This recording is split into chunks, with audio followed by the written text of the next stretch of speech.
نہیں، مجھے نہیں لگتا کہ اب جو عوام ہے یا پبلک ہے وہ ایسا کچھ چاہتی ہے کہ دیش کو آرمی چلائے، بلکہ آرمی کو اپنی ریپوٹیشن جو ہے وہ بہتر کرنے کی اس وقت ضرورت پڑ چکی ہے، اور شاید اسی وجہ سے بار بار بتایا جاتا ہے کہ جی ہم نے بھارت سے بچا لیا یا ہم نے بھارت نے اٹیک کیا تو ایسا ہو گیا۔ بھارت کے اٹیک سے آپ دیکھ لیجئے کہ فائدہ کس کا ہوا ہے۔ پاکستان ہوں میں عام پبلک کو تو کچھ نہیں ہوا ہے،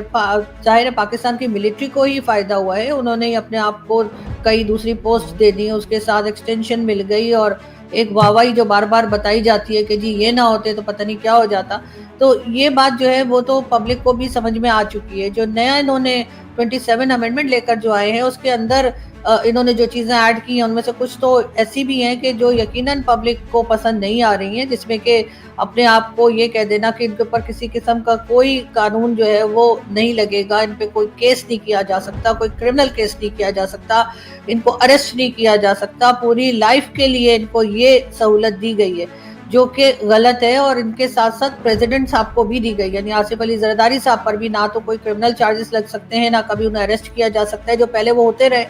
اور نہ ہی کوئی اور اس طرح کی چیز، جو کہ عدالتیں جو ہیں یا جو ہماری کورٹس ہیں وہ بھی ان میں سے کئی ججز نے ریزائن بھی کر دیا اس بات کے اوپر کہ جو کورٹس ہیں وہ ایک طرح سے جو سو موٹو نوٹس وغیرہ ہوا کرتے تھے وہ نہیں لے سکتے۔